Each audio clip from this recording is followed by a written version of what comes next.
What's going on, everybody? It's your boy Shuggy from Shook Earth Media, and today we are back with The Walking Dead final season. This is episode 18, the second episode of the final part, and of course it debuted with the first episode today. You can check out my review in the iCard, but I gotta say we're 2 for 2 already, and we got 2 great episodes. I really like the first one, and the second one I think I like even better, even though in general it's actually a slower episode.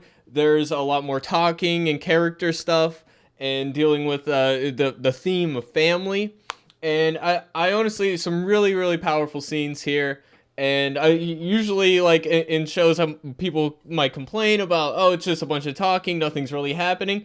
But if you've watched the show this long, the characters is what we care about most. And I think that they service them really well here, and actually really well-written dialogue scenes. So that's the key to making episodes like this work, is the script, and I think we got a good one here.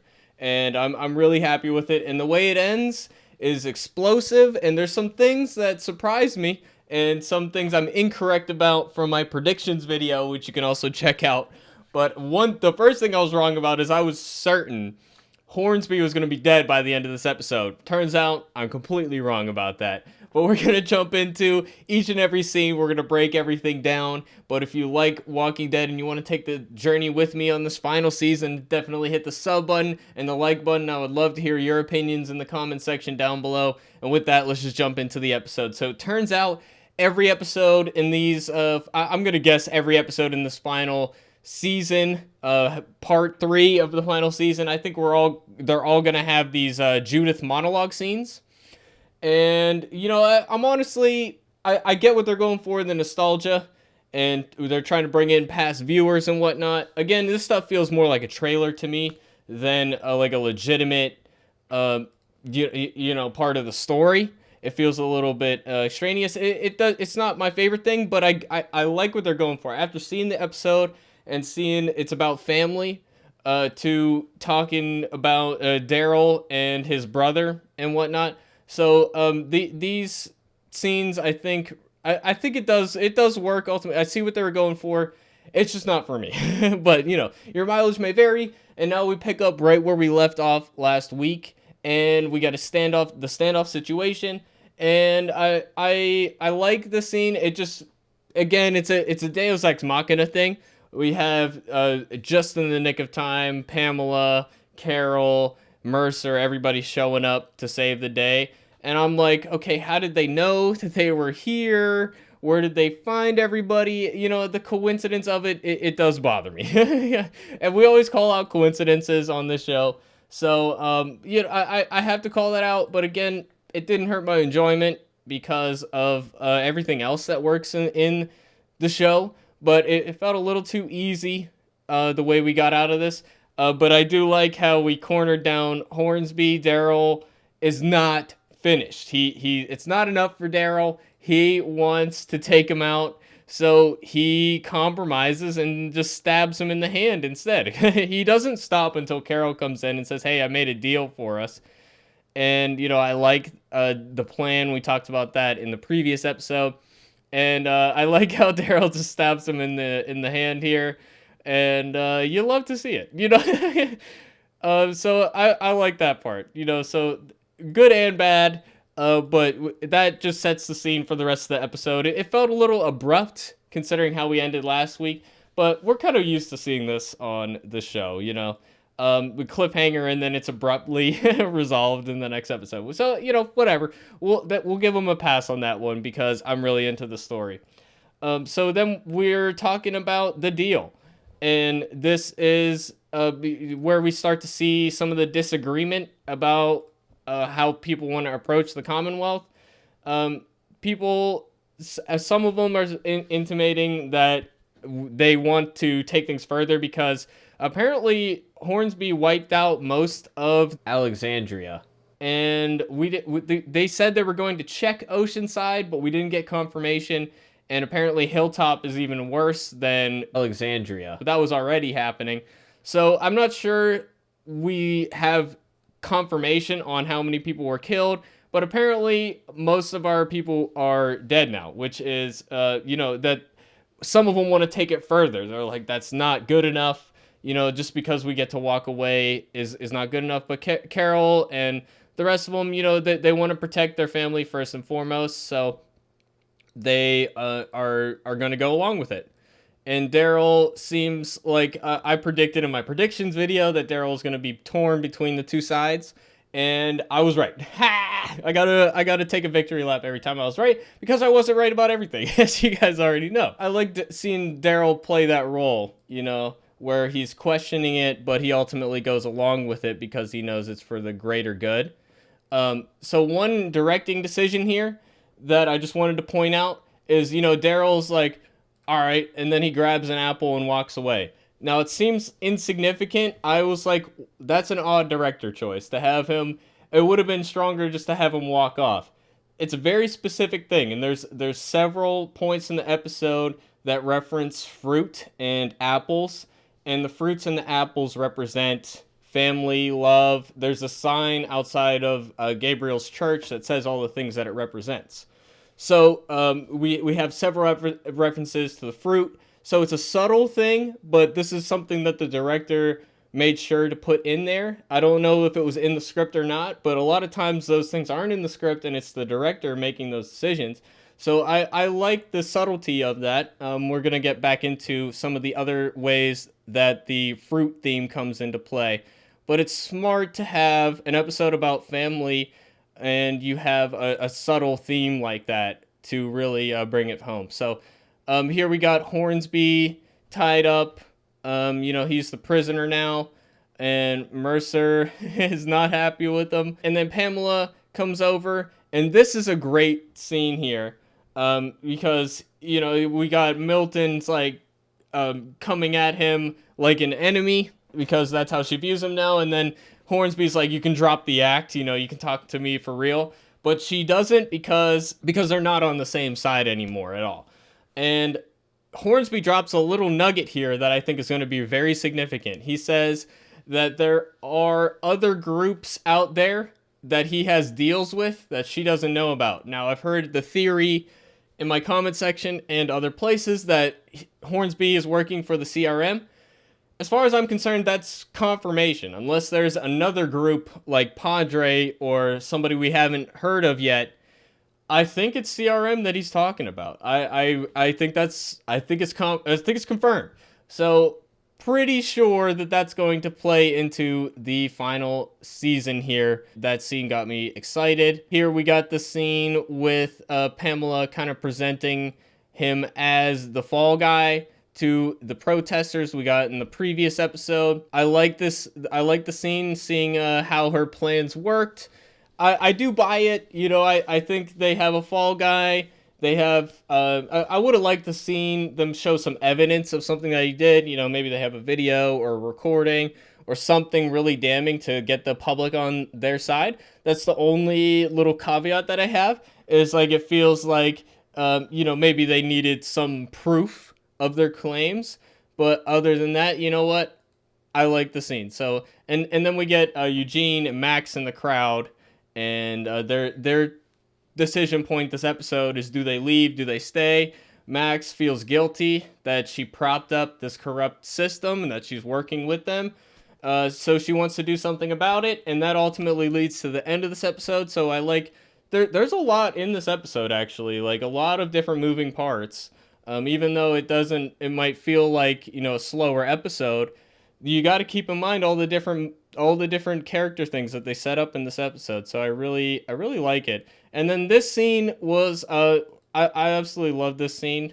We get some goodbyes, some people heading back to the Commonwealth, and these separating scenes, we get them a lot in the show. We get a lot of reunions as well, and this is kind of a reunion and a goodbye at the same time. So keeping these scenes fresh is hard to write, and you know what? I think having some emotional catharsis payoff stuff here is really good. I really liked having Lydia here talking about Henry. Given the theme of this episode is children, family, etc. I really liked, of course, Lydia has a new guy now. The guy with the masks, whose name I keep forgetting. But she has like a new boyfriend, and she's like, I haven't forgotten about Henry and stuff like that. It was a moving scene. I like scenes like this, And then we get kind of a disagreement between Daryl and Judith. Judith wants to fight. It's not enough for her.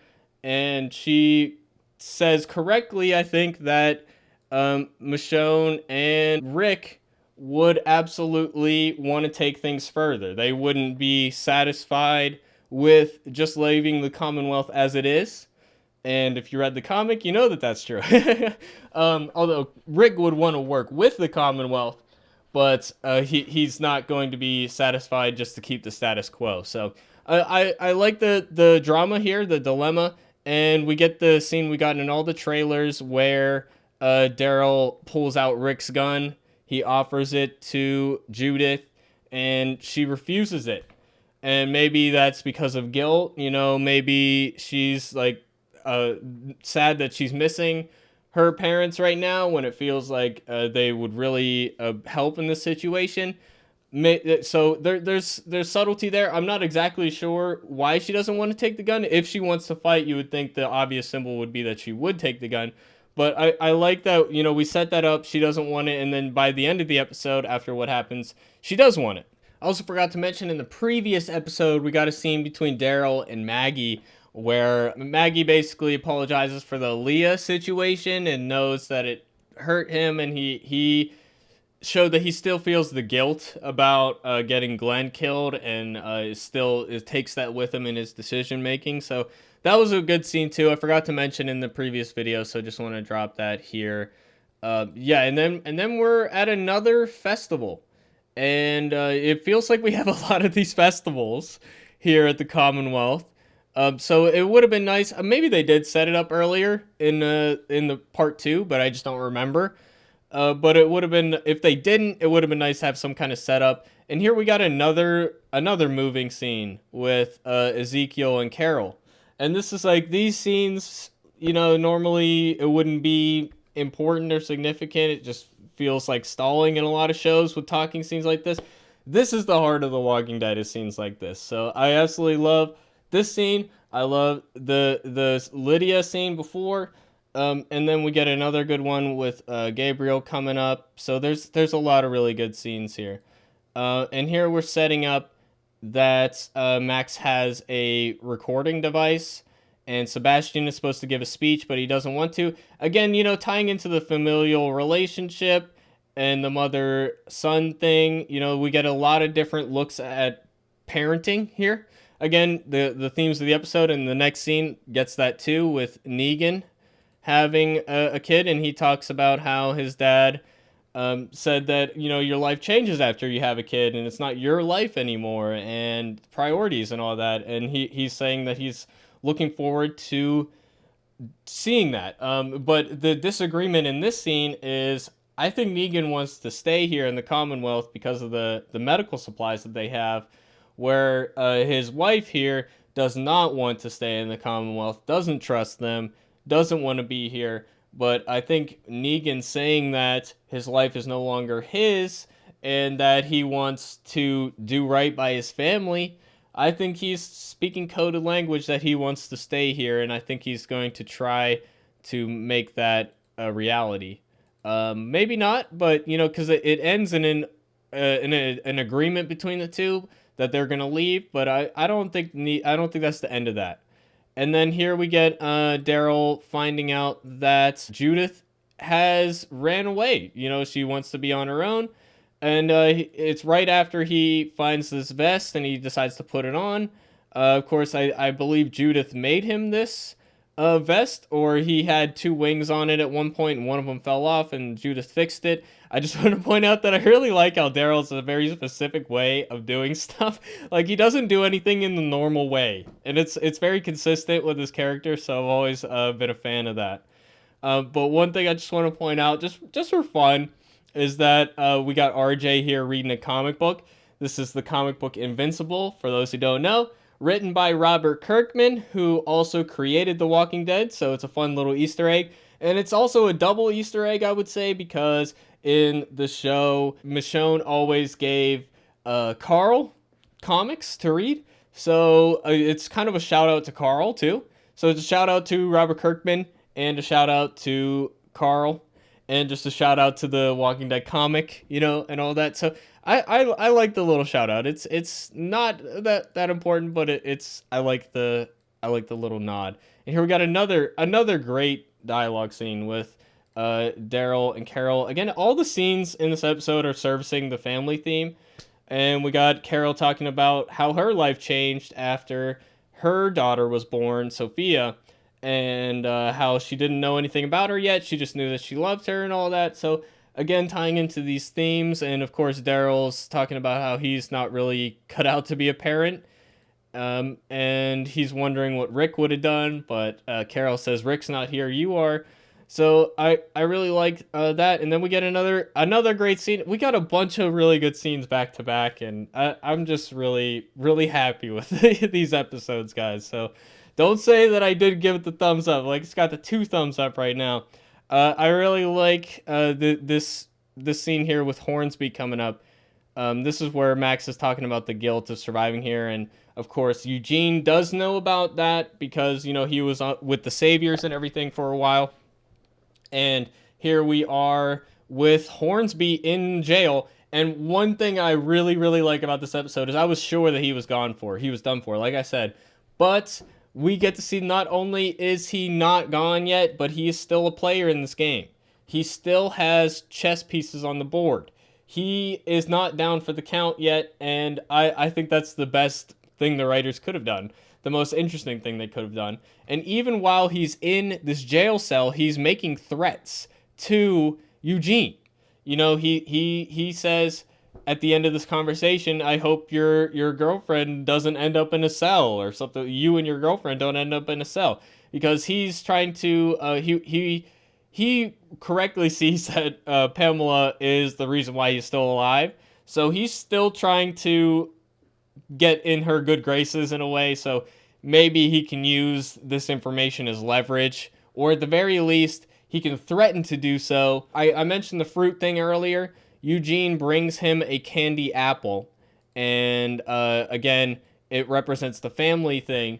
But keep in mind, notice that Eugene gives him a candy apple and not a regular apple. It's hardened on the outside, and it's just overly sweet. It's not like a real fruit per se.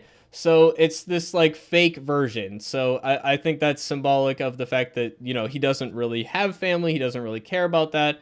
But in a way, he is, if it's true that he's working with the CRM and whatnot, he really is trying to save the Commonwealth in his own way. So while, of course, trying to keep his own position of power as well. So we got another great scene with Gabriel here practicing his final sermon that he's going to give because he's going to leave. And I like this scene too. I really like having Gabriel as a character, and how we have a lot of episodes with his sermons and stuff like that. I like to see the religiosity of some of the characters. And here he's talking about how he found God again in a subtle way. And that's like why the candle is in focus. The candle represents God here. And he says he hears God's voice again. So that's kind of like fulfilling that arc. And again, if you saw my death predictions video, you know that I put him on the chopping block. The 4 characters on the thumbnail for my death predictions video are 4 of the characters I'm pretty sure are going to die. So I do think that he has kind of, him fulfilling that arc to me puts another, it makes it more likely. But again, we get another reference to fruit here. Because, there's these desserts on the table that his parishioners have given him. And he mentions he would have preferred cotton candy. So I think that's symbolic of, the actual fruit fulfilling love family stuff. That's the real thing, but what you actually want, what your heart wants, is just the pure sugar, like the candy apple that Hornsby got. So again, these things are connected. And right outside the church is the meaning of what the fruit means. So the fruit of the Spirit is love, joy, peace, patience, kindness, goodness, faithfulness. These are the things that the fruit represents in the episode. So, it's subtle. It's a Bible quote. It fits. I really like how we have that in the episode. I just wanted to point that out. Maybe if people didn't notice that. But I think it's really, but it's kind of interesting that Gabriel almost rejects it towards the end. You know, he's like, I'm glad my parishioners gave me that. They gave me my faith back, but at the same time, I would have liked cotton candy, you know? So it's interesting. And here we get another great scene. Oh, before that, we get some workers at the festival. So I like this scene here. I like this because it feels like real people talking. And you know, these people are working here, but they're not allowed to enjoy the festivities, obviously, because they're working for the festivities. But he says that he just wants to hear the lottery numbers. And yeah, it feels like real people talking. It's a small scene, but it does set up the whole lottery thing later for the audience to remind you of that. So I think it is an important scene. But we get the secret agent people coming in here and slaughtering all of these people. So your boy made a dum-dum on his first recording here. And of course, these employees were killed to become the zombies that we see at the end, causing chaos. So Lance, of course, wanted to take out the Miltons, or wanted this festival to go badly. I somehow missed that on my first watch, and then immediately after recording it, realized my mistake. So yeah, there you go. And also, you know, this is a nitpicky thing. It's a movie thing. It's Hollywood. Okay, I accept that. But, you know, people will call these silencers. That's the colloquial term for them. But they're actually called suppressors. And it'll lower it, like, the sound of the bullet, like, 20 decibels. It doesn't make it silent, okay? And this is a public area, so people would hear the shots. So that's a nitpicky thing. You gotta, if you watch a lot of movies, like, that's just a trope, you know, silencers are like, pew, pew, pew, pew, pew. That's not how it works in real life. So it does take me out of it when that happens in movies, but you know what? If I'm going to condemn this show for that, I have to condemn, like, every movie ever with guns in it. So, yeah, but I really like this scene with Daryl and Judith, and how Daryl's talking about how he can relate to her wanting to be alone. And it's just another moving family scene. So I love this episode, man. The more I think about it, the more I like it. Despite my nitpicks, okay, about the suppressors, okay. And then we got another good scene here where Max kind of does what we know she's going to do. So we know that she wants to work against the Miltons now, and we know that she's had this tape recorder, and we know that he's not happy about giving the speech, and he doesn't really want to lead the Commonwealth. All of these things come together in this scene, and you know, it does at first glance feel like, oh wow, it's so obvious that he, like, goes right for exactly what she needs him to say. But you know what? I totally buy it, because this fucking guy, like, would say those things, you know? So, I don't know. It works for me. I like it. I like that he's easily played, because he's really not that smart of a guy. So, the fact he doesn't see this coming, you know, I think it speaks to his character. And then we are back at the festival. Then we get this, like, you know, WWE, like, fake wrestling type of thing. And I like it. It kind of reminded me of, in the comic, we had them go to a football game and have a stadium. But, you know, instead of something like that, I think this fills that void while using less of a budget. So it's smart on their part. The only thing, I feel like Judith is a little bit too into it, given everything going on. But, you know, it's a fun scene. And it did remind me of in Fear this year. Well, that's not how it's supposed to look. But in Fear this year, we did have a scene with wrestling involved. And then we get Sebastian's speech, which starts out horribly. He's reading off the thing, and then he awkwardly pauses, and then decides he's actually going to take Max's advice, her fake advice. She didn't really mean it. She was just trying to get him to say what he says. But she suggests that he be a bit more real, and that's what he did. He said, you know, you guys don't trust me, but I'm going to try to earn that, etc. Not, of course, understanding what is about to happen. And this is when the actual thing he believes is played through the speakers, which is that he's saying that the class system is upheld, the lottery's fake, it's hand-picked winners anyway, and the system is not designed for the people. It's just designed to make a certain, you know, rich class very wealthy, and they can get away with whatever they want. So the people are not going to stand for that. I like the Hornsby here. Again, with the candy apple symbolism, he sees his agents out the window. They signal that the job is done.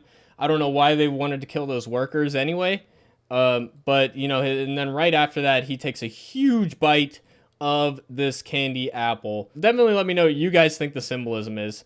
And here we got kind of randomly zombies show up, which is convenient. I don't know how they were able to get in. Now, maybe this is actually the variants showing up. Whereas in the previous episode, I speculated that Milton brought the horde in, or she allowed the horde to come in, which I still think is what happened. Maybe that backfired in a way. I'm not sure why they were just able to show up. There wasn't some type of warning that there were zombies in the area. Once the chaos breaks out, it's very interesting. Sebastian, of course, is running after Max, and we're following Daryl and Judith. Basically, Sebastian ends up getting eaten. And Eugene and Max purposefully decide not to save him, which I think is interesting. So you see my depth predictions video. I predicted he was going to survive, as he does in the comics, and he kills a major character, but that major character is not on the show anymore. So, of course, you know, he dies. So I like the ending a lot, and we're getting variants next week. Judith eventually is the one to put down Sebastian, and I wonder if she would have done it if he hadn't been bitten yet. Like, would she have saved him? She might have been the only one who would have done that. So the preview for next week, we're getting the variants next week. We see a walker turning a door open, and it's really, I'm looking forward to the variants, guys. We're getting this next big horde storyline is what I'm guessing, while the rebellion storyline is also going on. And it looks like we're going to see a little bit of what's going on in Alexandria next week as well. So I'm really very pleasantly surprised. Well, maybe not surprised. I'm really happy that these episodes turned out to be really good. I'm looking forward to the rest of the episodes. And hopefully if the show can have this quality and then have an amazing finale, we're going to have a final season that overall upholds the legacy of the show, and I think will leave a good impression in people's minds if they can maintain this quality, and we are all enjoying it. So that's my opinion on this episode, guys. Let me know what you think in the comment section down below, and with that, it's been your boy Shuggy, and we'll see you guys in the next video. Thanks for watching, everybody. Peace out.